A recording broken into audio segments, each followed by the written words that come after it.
I want to start off a conversation tonight, and I want to turn to you, Graham.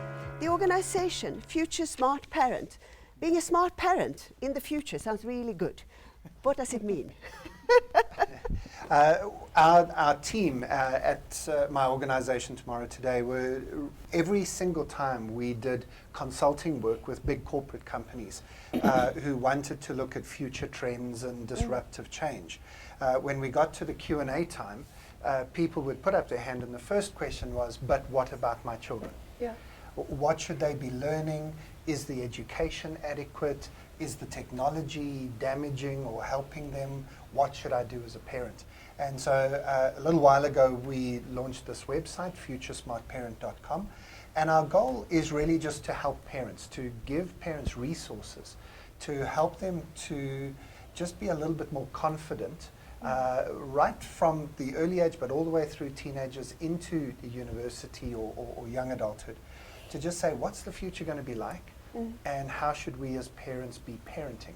We don't have experience, either as parents or grandparents, in this digital age. We didn't grow up in the digital age, so we have no memory ourselves, and we're all working this out as we go along. And so it's everything from just giving people a little bit of motivation and as well as practical assistance, right the way down to helping people to think through some big issues. How to choose a school. For example, I think coding should be compulsory, for example, and done from an early age. And so, it's saying to parents, here's some questions to take if you're thinking of a school or going to school, right the way down to what does screen time mean in your house. So that's really what we're trying to do. I'm excited to hear from the panel because the types of expertise we have here this evening are exactly the types of resources we're hoping to provide to parents. Very interesting. No, thank you, Graham. And I actually am thinking about this, and I think that, we also know the unevenness of rollout of technology in our schools. It's very highly dependent on whether you're in a private school or in a public school, for example. I don't know, Mpo, I know you work with secondary schools in South Africa. Yes. Tell us a little bit more about the work that you are doing. Do you see the gaps in technology rollouts, for example? Yes. So my organization, the reason we do the work that we do is that in the 9 years of our existence, we interacted a lot with government, corporate sector in terms of upskilling our youth in digital skills.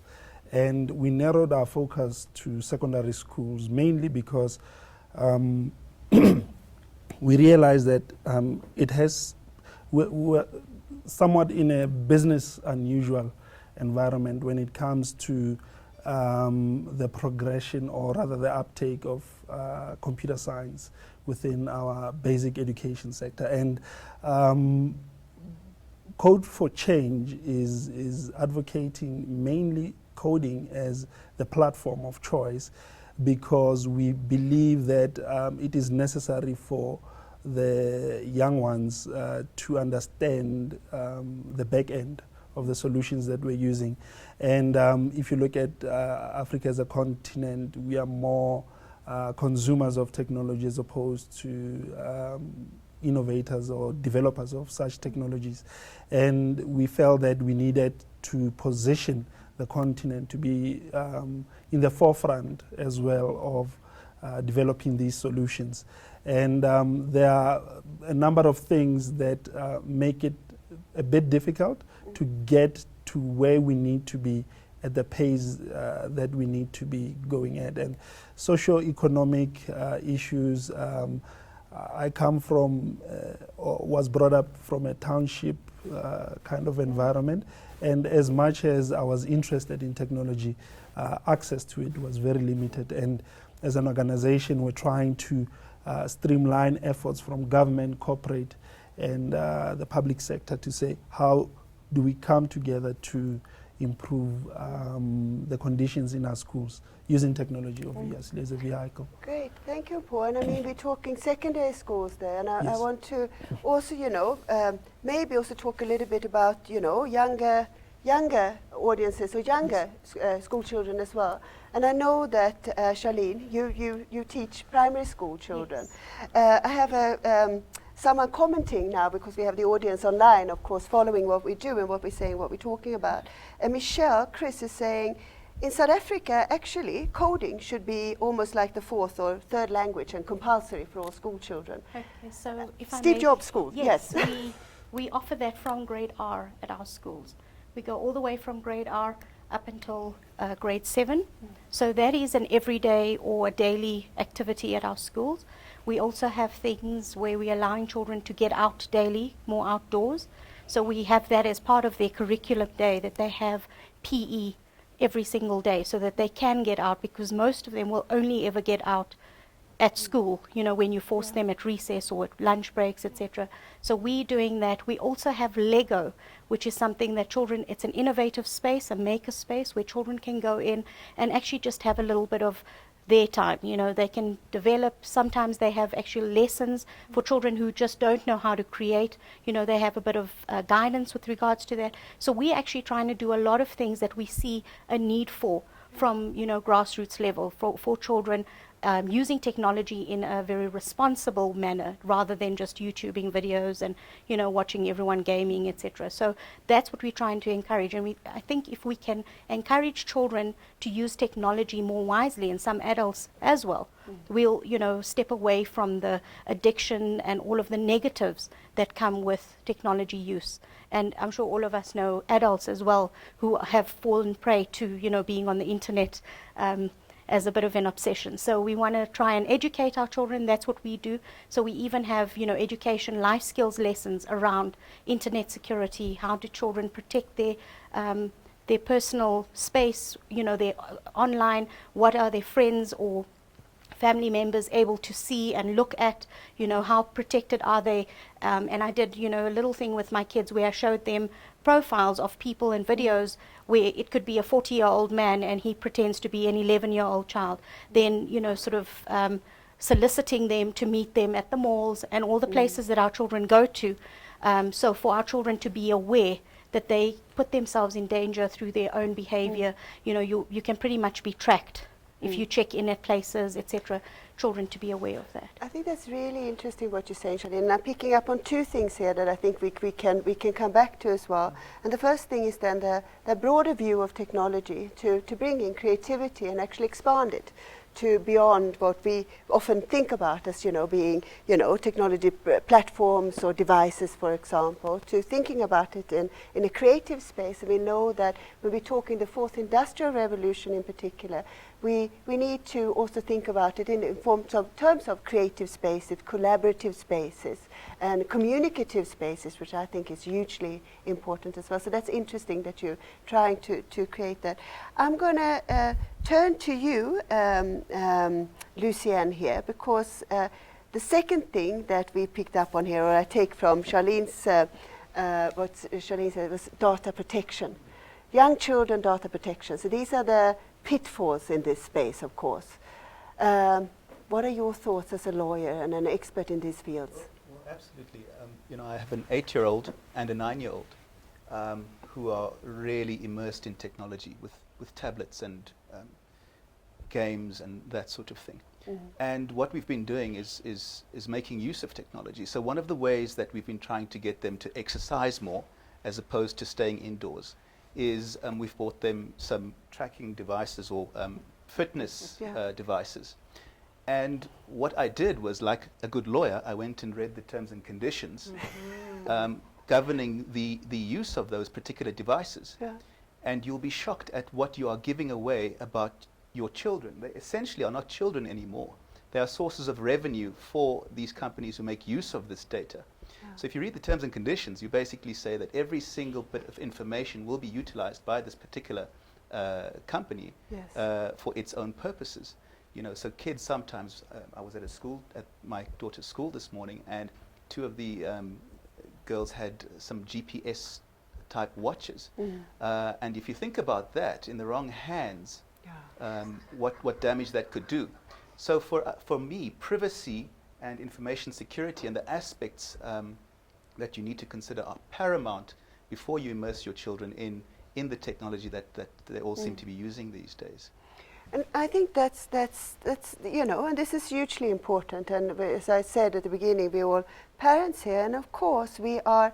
I mean, we know how you know, for lack of a better word, how gullible we are as adults in the online space. Eh? We actually sign up and we hand over our personal data, and we know for Facebook scandals, we know from the Cambridge Analytica scandals more recently that we very willingly do so, and we're quite bad at protecting ourselves. But I think, you know, as Charlene, you also pointed out, even worse at actually protecting our children in an online environment. And of course, there we have a huge duty as parents to do so. It's our mandate and duty to do so.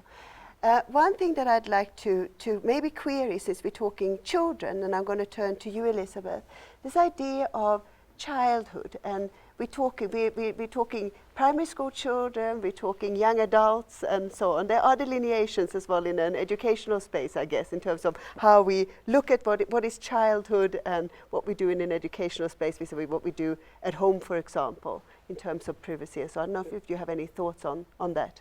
Yes, I have quite a lot of thoughts on that. But let me say I speak from, if I may use the contemporary metaphor, from two platforms. Mm. The one is a grandmother of two young girls who have access to all the tech they want and who are quite brilliant at using it, but a very strict mother who makes sure that she has a personal relationship with her children. Because what bothers me most, and I'm talking about the privileged small percentage of people in the world. I'm not going to talk about the people who don't have access. I think that's pretty obvious. Yeah. At UJ, we have a very strong social justice agenda, and we try to blend it with the fourth industrial revolution. Yeah. Robots don't have societies. They don't have gender. Robots don't have love. Robots don't have real parents, but robots who play, or which play, do better at learning than robots who don't play. So let's just keep that in mind. And then I want to say quite seriously, we have a lot of dreams and ideals about the magic of working via this technology. Already 20 years ago, it was shown that it doesn't really change your cognition. In fact, it can inhibit your cognition because of the working memory of the individual. So you have to attend to so many things at once, process them. So I ask, how much relationship does a parent, a teacher, a community member build with children at a face-to-face level, at a touch level, at a feel level, to make sure that they develop as people in childhood?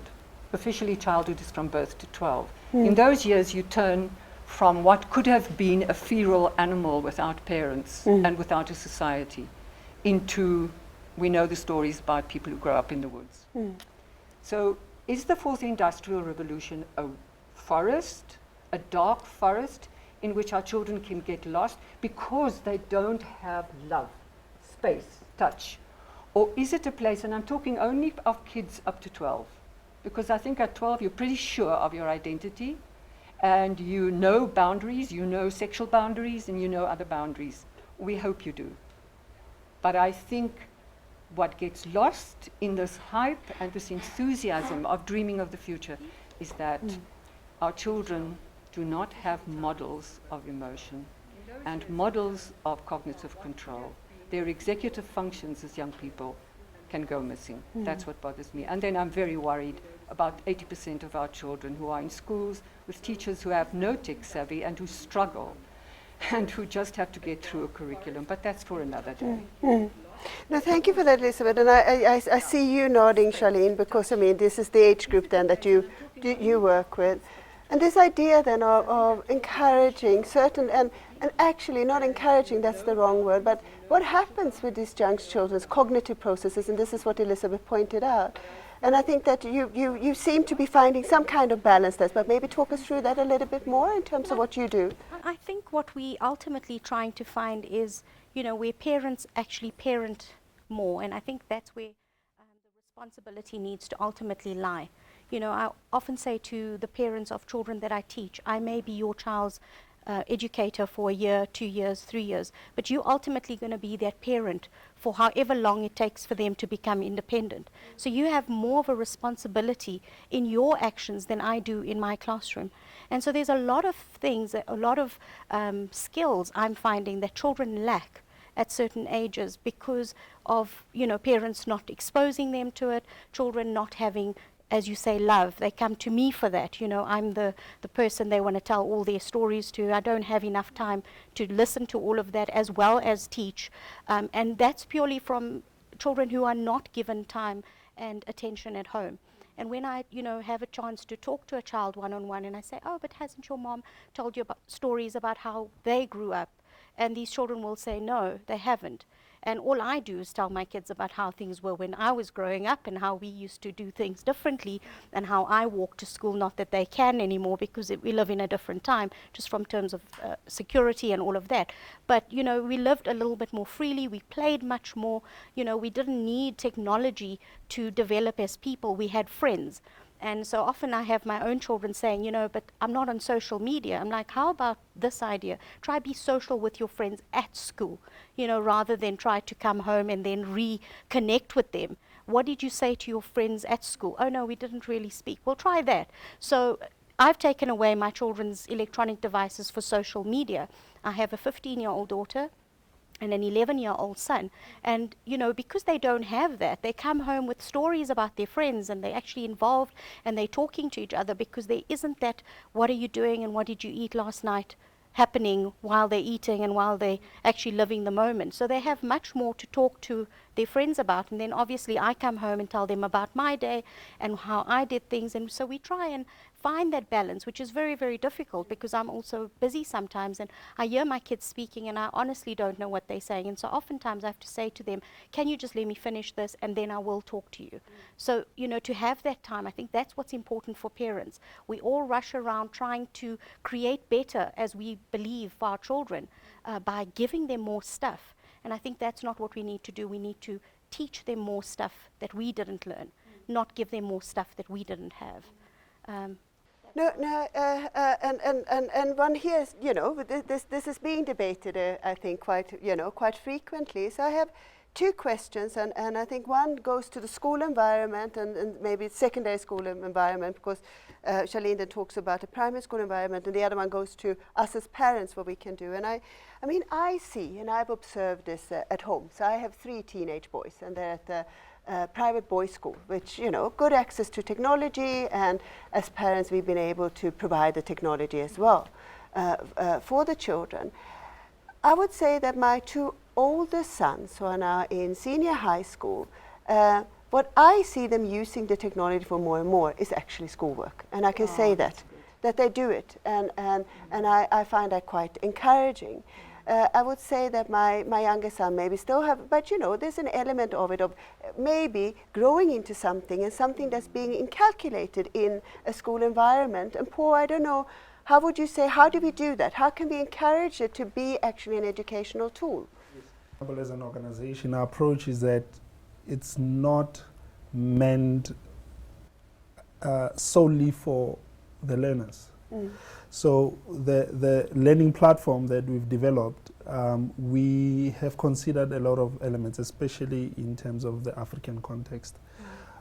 One, you have language barriers. So a kid from Garankuwa in north of Pretoria compared to a kid who is not a lot of kilometers away, let's say 20 kilometers away, at a more privileged school, would have different understanding of how to apply code.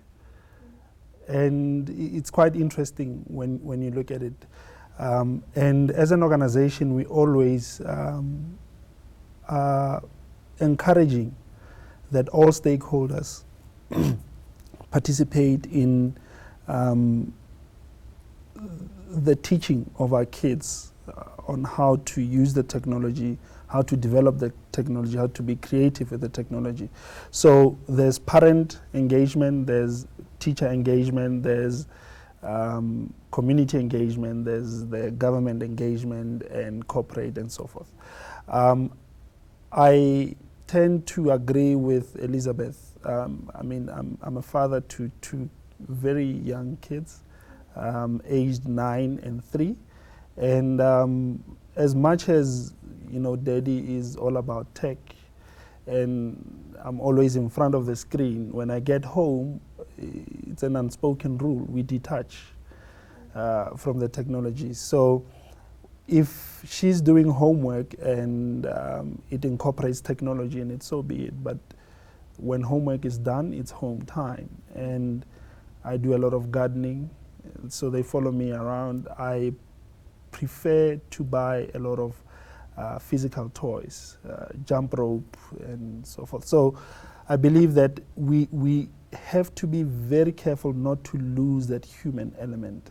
So technology has to be somewhat of an enabler to make things easy. But once it infringes on us being humans, privacy and general human behavior, then we need to be very wary. And which is why we teach code from a perspective that you need to understand what you can do with code. It enables you to control the technology. It's not meant to take over your life and become a lifestyle. No. So it's not a 1 or 100 situation. There are gradients of it. And so, for example, you can connect through technology. You can build a relationship through technology. You know, FaceTime, we've got a family WhatsApp group. So during the day, I'm able to interact. You know, my memory of my father is that when he left for work in the morning, if you phoned him at the office, the house had better be burning down. You know, you weren't allowed to interrupt him when he was off at, well, even if you did have phones, you know, but I mean, he had a phone on his desk, not on his person. And whereas my daughters know that they can WhatsApp me during the day, and I might be in a business meeting, and I've got a little moment where I can go and have an interaction with them. And if we use the technology to do human things, then the technology is great. What's happening is that some people are using the technology to do non-human activities, and we need to limit that a little bit. So simple examples. A lot of people say, oh, I see my children just playing games all the time, and they're not interacting with others. Well, I'm sorry, then you haven't actually watched their games. Their games are interactive. The games that my daughters play, I play games with them, from the other side of the world, because today's games are teamwork developing and networking and so on. So I think we need to be very careful of saying, let's just switch off the technology because the technology is the problem. It isn't. The way we use the technology and what we use the technology for, those are the problems. Yeah. I would like to come in there because, of course, that's completely true. It's the nicest thing in the world. I have a married daughter who lives in the US, and last night, 2 hours on WhatsApp video. I mean, I see her face, I feel. But when she was a kid, we built this relationship. So I will not have 2 hours speaking to a stranger. So there's already a relationship. The real magic of reading with your children, there's obviously a lot of brain development and everything else, but actually the reason why most of us who had parents who read to us have a wonderful, warm memory of that is more the fact that it was the parent taking time out to share the activity. The fact that it happened to be a book you were reading almost is irrelevant. I quite agree with so you. it could be a puzzle or a game. So why would we not then take an iPad and play a game or engage with watching YouTube videos, but in that same moment, on the bed together? Exactly. You watch it for a few minutes, then you switch off and discuss it. You share with each other. Would you agree that that's... I'm something of a reading specialist. Okay, yes. So this thing that because adults read to you, you learn to read. I'm so sorry, I was going to use a rude word, but I won't. Incorrect is what you meant to say. I grew up, and I think this is hard for people to believe in South Africa. I grew up in a home where there were no books except the Bible. Literally. My parents never read one word to me, but But when I hit off to school, so big, also walking bloody far and through a river, and catching a school bus, I learned to read because I knew language, not because my mama and dada read to me. You cannot learn to read if you don't know language. And with the beauty, by the way, of tech for young kids is that your vocabulary explodes if it's in English. Yeah. Mark that. Or if you're using technology that gives you language as part of what the technology is No, doing. my little grandchildren are teaching themselves Spanish. Hola, hola, every day to me. But I think the point is that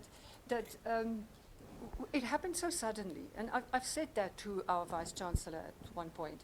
It happened so suddenly, this bloody revolution of yours, that it's hard to come to terms with the fact that it is a revolution and that we're in a different orbit.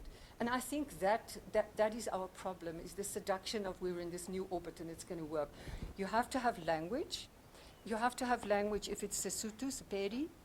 You have to speak it well, but then you have to, whether we like it or not, I'm not English speaking. Not at all. In fact, my great-grandparents and people fought the Anglo-Boer War against the British, so let's just get that straight. But I had to learn this language to master it because it does open up the world to me. At one point, maybe it'll be Mandarin, who knows. But I wanted to say it's the language, and now this is our problem. Our kids go onto the internet in English. Hi, Wena. You can get seduced into that so fast, but because you don't know the nuance of that little sentence which looks so innocent. But you didn't pick up that when you were a kid. You didn't hear your mama and dada talk about this at the table and say, oh, pas op daarvoor, and be careful of this. And I think so the problem is a bigger one. Can I come and work for you?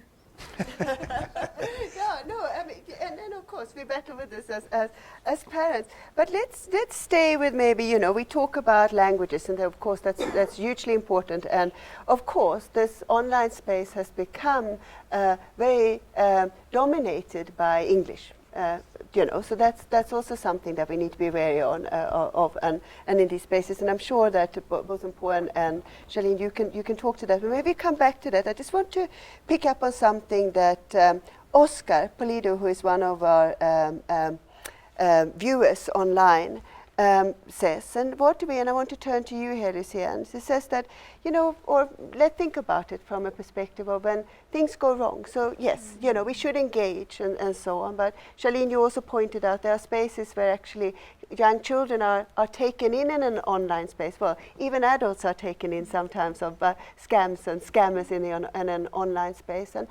what can we do, Lucienne? Because what Oscar says is, isn't it a government, intervention that's needed in terms of policies and sort of protect the online or try to, regulate the online environment? Well, we've got some really great laws out there, world class. We've got new laws coming in all the time that are intended to deal with this. In fact, we have a law that cybersecurity law that is going to focus on online aspects, stalking and all the other nasty things that happen. But we can have the best laws in the world, but it's up to us as parents, is it not, to give the kids the very basic education about privacy, about security, about things that could go wrong. But of course, when they do go wrong, ultimately, I think that we will have sufficient laws and regulations in our country to take down, remove all of those people who might be attacking our children in the cybersphere. So I think we will have sufficient protections, but of course it comes down to you as a parent, training your children, educating them, giving them common sense information on what and what not to do online. Yeah. So language literacy, but also digital literacy, hey, for us as parents, but also then inculcate that in our children. And Paul, let me turn to you first. What could that mean in an online environment for secondary school children across the spectrum? It could turn ugly very quickly or turn out very good. And I'll put in, again, from Code for Change's position, we are very strong on the policy in terms of tech education or computer science education in our schools. We believe the curriculum is archaic. There's a lot of missing elements to balance it out. And it's one of the pillars that we're working strongly on to engage government to say, you need to revisit the curriculum. It needs to be more holistic. You have Lucian, who just pointed out, the cons of being online and what great laws we have, but that is not incorporated in the learning space. And learners learn code quickly, very quickly. And again, code can either be white or black, and by that I mean it can either be very dark, meaning very nasty things can be done with code, or it can be very positive. And the only way we can battle this out is if we have an active government that engages both civil society, the corporate sector, and people in the areas of developing all these technologies and seeing how best they can work in terms of improving our policies. As much as we would love all of our learners in the secondary schools that we impact in the country to be exposed to code, we also need to have an element of security and an element of access to learning material. And unfortunately, our policies are failing us, as things stand in the country, and there's a lot to be done. So in terms of cyber law, it's again a topic that is very close and dear to me, because I feel that as much as we are digitally empowering these young people, and the level that we work in secondary school, they're about to go into the work environment. So they take those skills and apply them without understanding the repercussions coming with it. So there's still a lot to be done. And our suggestion is we need to have some kind of communication. There's a gap between government, and by government I mean our schooling system, the law, and what is available in terms of technology. So we need some kind of a forum where people, different stakeholders, can feed into what is best for our kids. I'm privileged to expose myself to a lot that has to do with technology. I'm not closing it off to coding only. And for that reason, I would like to think that I have a bit of information in terms of how do I then deliver it to my kids. And from an organization's perspective as well, how do we then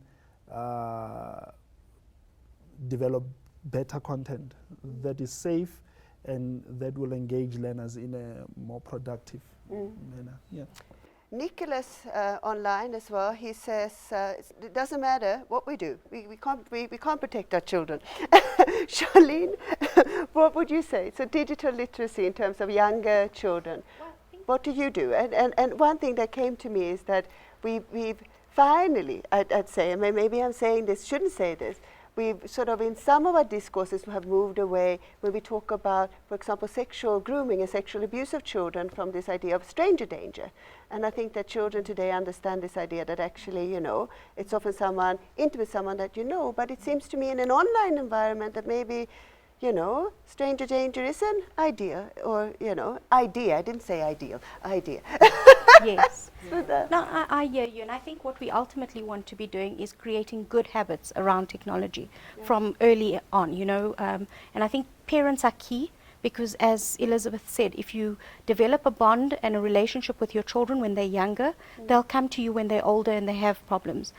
Sometimes I find parents wanting to create a relationship with a teenager because they now want to have access to what the teenager's thinking. but neglected to do that in the years prior. You know, and I think that's where we want to stress the importance of parents' role in their children's lives, making the time to, you know, respond. It doesn't have to be, as you say, a book or a puzzle. It can be. With my husband and my son, they watch funny videos that I don't find very funny, and they sit on the bed and laugh about that, and, you know, hysterical laughter. My son's 11, my husband's 45. They find the same things funny. Perhaps men never actually. Don't say anything. So, you know, it's very, very funny for me just listening to them, and then my daughter and I will go off and we'll watch something that she's interested in that same time, where we bond. And perhaps, you know, sometimes she'll tell me things very arbitrarily, but I'm hoping that when, you know, I listen to the things that are not very valuable or very important to her, that she will trust me with the things that are important. And I think that's what I want, you know, to emphasize for parents, and especially, you know, with young children, that you want to try and influence your children so you can have good habits, you can have rules around. Children love rules, they actually do. They love rules around technology. You know, you can have time set aside. I think the difficulty is that adults don't enforce those rules once they've made them, and that's where, you know, the problem comes in. If you say, I'm going to take away a device for whatever reason, if a child misbehaves or misuses it, you have to follow through, and there needs to be some kind of consequence for that. And I think that's what we want to do. And I think, you know, if I may just say, when technology is fully integrated into your life, it won't be a disruption. It will be something that will add to it. You know, you use technology, you have Wi-Fi, you have fiber, you're not going home going, hallelujah, there's Wi-Fi. That's when you know, it's working fine. Yes, it's seamless. Can I go further? Absolutely. To say that I think that we can't say that technology is the problem or the solution. Technology will simply shine a spotlight on your parenting. If you're not a good parent, your use of technology will make it worse. And if you are a good parent, you can use technology to enhance what you're trying to achieve as a parent. To blame the technology is to put the blame in the wrong place. Initially, when we got our kids' devices, they would log on at any time to YouTube and spend time wasting their time. But essentially what we've done is we've used technology like screen time and similar things, where they're offline apart from a few important apps like reading eggs or mathletics, where they're almost compelled now, if they're bored, to just go and do mathletics or reading eggs. Likewise, with the tracking devices, the fitness devices, we have a family group where during the course of the day you can activate somebody's device to say, hey, I've reached 10,000 steps, what have you done? And that's how you have a more modern way of interacting with your kids while you're at work. So that keeps you close as a family. I would hate for my children to do that. They will be on my case all the time. But that's exactly the point. You see that they're learning that way. We wanted to teach the right type of skills around security and backups in particular. I'm passionate about backups. And so we would check my daughter's devices, and if they hadn't done a backup for a month, for example, then we'd actually take their phone away for a day or 2 days to show them this is actually a discipline issue. It's not negotiable. And again, the technology is not guiding the parenting. The parenting is using the technology to make parenting type decisions. We didn't always appreciate it, but my daughters do appreciate it whenever the phone gets broken or lost, and then it's 10 minutes to restore the backup, and all of their friends are crying every time it happens to them because they don't have backup. So again, as a parent, use the technology to do good parenting and encourage the type of behaviors you want in the digital world. And maybe also then encourage the creativity Paul, you talk about coding, for example. So, it's interesting then that, that creative aspect that we talked about earlier is really, really important. And I've been quite fascinated about what technology can do in terms of building networks, beyond the family group and, the technologies then that you can activate as a safety, measure, for example, to sound an alarm if you're in trouble and so on. And these things we should probably encourage, particularly sort of young adults, to use the technology to create and, Yes, and innovate. We have a flagship program called codejigger.com. And Jiga is taken from basically the very huge dance movement, and especially within the age group that we work with. And what we're seeing is student-run coding clubs in schools, whether it's privileged or previously disadvantaged schools. The ecosystem and the environment, the creativity that happens in those coding clubs is beyond us. I'll just give you a case in point. There's a school in Cosmos City where we went in and we coached and trained them in web development. Just the basics, HTML, and a bit of CSS there, maybe a little bit of JavaScript. And came competition time, the same school had incorporated PHP and very complex elements of coding. And it's when you dig deep and you ask, okay, so why PHP? Why did you go beyond the scope? At least, you know, we envisage that for the first year, this is where you'll be. You're already in 5th year. And the simple answer is, we wanted to create something fun, something very cool. And unfortunately, what we had learned limited us.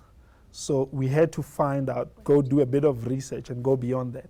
So you started off as a coding club, but now it has evolved to beyond that. And that's what creativity does, you know, because you have learners who are very, very technical, very good at the actual code. But in the club, you have learners who speak very well, who are very confident. And by speak, I don't necessarily mean English. It can be Xhosa and can be Sotho.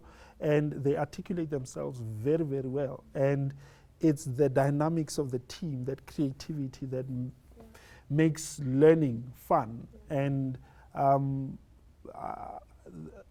approach, we had extensive help from professionals, but our approach was, how do you introduce this coding concept in a fun manner and in a way that it will be taken up within the African context? And dance was it, and that's how Kojiga came about. Creativity.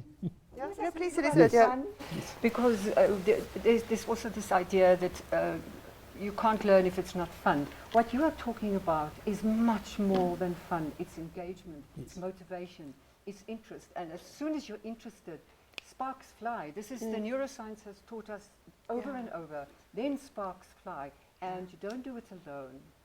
You have relationships with those guys and girls in the club, in a Cosmos City high school. These are people who have relationships. To something that we've felt has come to signify the 4th Industrial Revolution. This idea that for the first time, actually, the broader, broader society can come to understand even, the language. Coding is a language, like any other language, and it breaks down those kind of barriers. And in particular then, and I think this is the what's beautiful about this revolution, or a renaissance even, if you want to call it that, is this idea of, creativity and breaking down boundaries between disciplines and maybe even between people. And I think one thing that Africa is teaching the world around the 4th Industrial Revolution is that you don't need generations or decades of embedded education to do this. I remember a few years ago watching a video of a little rural village in Kenya where they dropped off a few iPads. And these 5, 6, 7-year-old kids needed no instruction manuals. Literally, you think, surely you've got to show them at least where to switch the thing on and what it can do. No. It's a hole in the wall. You literally, exactly, the hole in the wall in India. You just have to give it to them. And for me, there needs to be a passion by people who are privileged in South Africa to literally just open the doors. You don't need to do more than that. They'll run through the door. And take advantage. And what a privilege we have of living at this moment in history where we don't have to catch up with the whole education system. It's such a huge problem. We can literally just leapfrog into the digital age. I love that, leapfrog, and it's one of the companies in the US is for this type of work is called Leapfrog. Yes, it's exactly so. And then you talk about passion. As a female, when somebody tells me, "Oh, you're so passionate," I freeze. This is not about how I feel. This is not my passion. Yeah. This is essential. We are vacuumed, in a way, into the reality. The audience online is exactly about that. So one comment that Barry is saying here that, you know, just like doctors used to do, this idea of community service. Maybe tech-savvy people should be, you know, you get a degree in computer science. Maybe there's something we will post to vice chancellors in South Africa that your computer science graduates must go out and do some community service. And I know that young children in some schools, you know, do that as well, that they share learning to disadvantaged schooling schools and so on. But that could be maybe something to look at. I know, Paul, is that a way forward? Universities come in because you have your second year, third year level students, even first year level students who enrich the content. The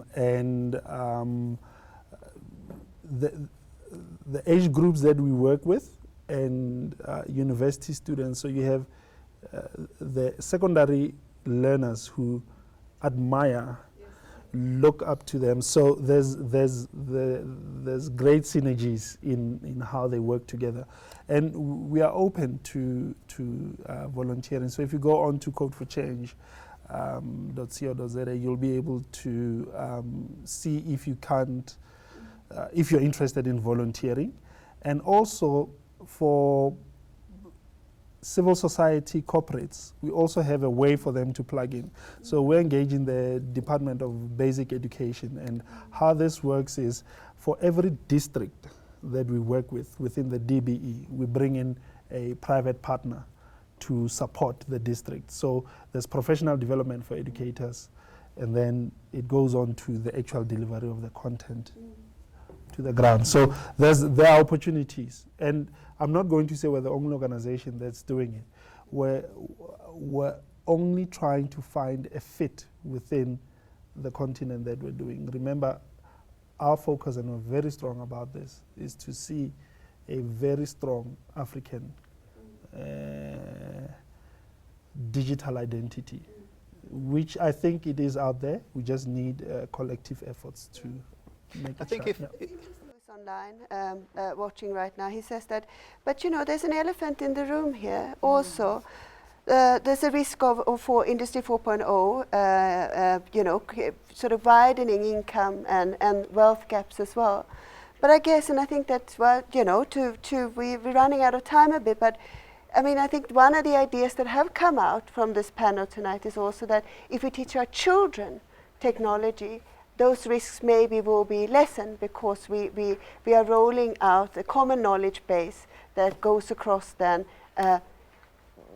income gaps and divides in our own society, hopefully. And I think that's the point that you make, Graham, about, you know, and Elizabeth, well, all of you have done that in the sense of, you know, the technology, provide the technology, and I hope that we will be able to do so. And I think that is going to be the challenge for us, of course, as a nation, but also from a global South perspective and a global perspective as well, I guess, you know, not to add to those wealth discrepancies, and to be able then to provide the same platforms and the same technology roll-ups for everyone.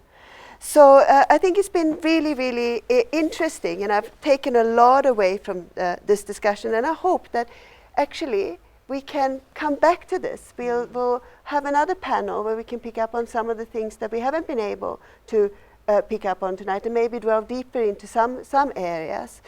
What I've thought was really, really interesting, and I think that this sums it up, and this talks to, once again, you know, we've talked a lot about parents and how do we protect ourselves, whether from a legal perspective or what can we do then as parents. And it's Barry once again who says that, you know, there's no excuse, you know, parents have to get involved, you know, saying that just because I'm not tech savvy isn't an excuse to withdraw from, you know, your children, and I think that's the important.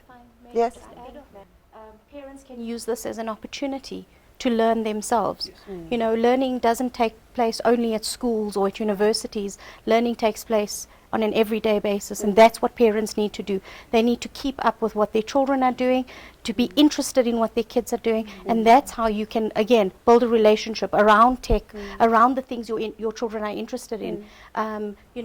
Lucian mentioned reading eggs. I use them in my classroom quite a lot. I use Mathletics. Parents can get involved with things like that and actually read digital books with their children, because children find that a lot more engaging than paper books. We don't have as many libraries as we used to. So children want to have access to the digital. We find they want to learn in a digital format, so we give them opportunities, but parents can get involved with that as well. There's a lot of stuff that parents can do to help and assist their children. Yeah. We put up a nice list, for example, on futuresmartparent.com just last week, I think, of all the online courses that parents should be doing to learn to code. Because I think parents should be coding with their kids. Yes, that's and amazing. learning that coding. Yeah. Just a quick story. At Yeah. a school in Finland, grade 4s have to do service to the community. And one of them is to go to senior homes, this welfare state, wonderful stuff, to teach these old folks coding. So I asked one of these kids, and I can't speak Finnish, but it was translated, so if I were to live in Finland, what would you do? And she put her hands up like this and said, I will come to your room, translated, and when I'm finished with you, you will code. Oh, sweet. That's fantastic. So that actually, I think, to sum up what we've been talking about before we log off for tonight, it's basically, so the age-old adage of education, and we often say this in this space, that actually it's not so much about education anymore, it's about learning, and it's about lifelong learning, and that's, I think that's what we've all pointed out here, and hopefully we can be a testament to as well, and heed ourselves as parents, but then also inculcate in our children, whether primary school children or secondary school children. I think that's it. Thank you very, very much. We've had fantastic comments. It's been an interesting session, most people say, and they've been following us online, and comments and discussions between the audience as well, which I think is fantastic. And that's exactly what we're trying to encourage with these sessions. So thank you to the panelists, and thank you to all of you who have participated online. It's been a really, really interesting and fantastic session, and I think we've all enjoyed it. And we hope to see you again. And we have actually another panel coming up on the 29th of November. So I hope you will tune in then as well. And then we're going to talk about big data, which is going to be exciting. So yeah, see you all then. Thank you and good night. Thank you. Thank you.